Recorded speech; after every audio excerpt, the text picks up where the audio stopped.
বিশ্বনবীকে special surprise দেওয়ার জন্য আল্লাহ প্ল্যান করলেন। জিব্রাইল ডেকে বললেন, ও জিব্রাইল, আমার পেয়ারা নবীকে স্পেশাল সারপ্রাইজ দিব, কিন্তু এই সারপ্রাইজের গিফটটা তোমার হাত দিয়ে আমি দিতে চাই না। আমার পেয়ারা নবীকে দুনিয়া থেকে টান দিয়ে আমার আরশের উপরে নিয়ে আসো। টাইমের স্পিডকে আল্লাহ থামিয়ে দিলেন। মক্কা থেকে উঠিয়ে বিশ্বনবীকে এক মরুভূমিতে রাখা হলো রাতে। বললেন দোয়া করেন। দোয়া করে বিশ্বনবী বললেন, ভাই জিব্রাইল, এটা কোন জায়গা, কোথায় দোয়া করবো?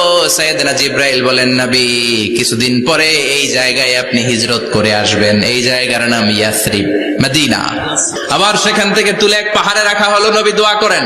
দোয়া করে নবী বললেন, এটা কোন পাহাড়? অন্ধকার, আমি তো কিছু চিনি না। সাইয়েদনা জিব্রাইল বললেন, নবী, এটা সাধারণ পাহাড় নয়। এই পাহাড়ের কথা আল্লাহ কোরআনে বলেছেন। এই পাহাড়ের কসম আল্লাহ কোরআনে খেয়েছেন। এই পাহাড়টা হলো আপনার ভাই মুসার পাহাড়, তুর পাহাড়। সাহিবুল মেরাজ, যেই নবীর মেরাজ হয়েছে আর কোন নবীর হয় নাই।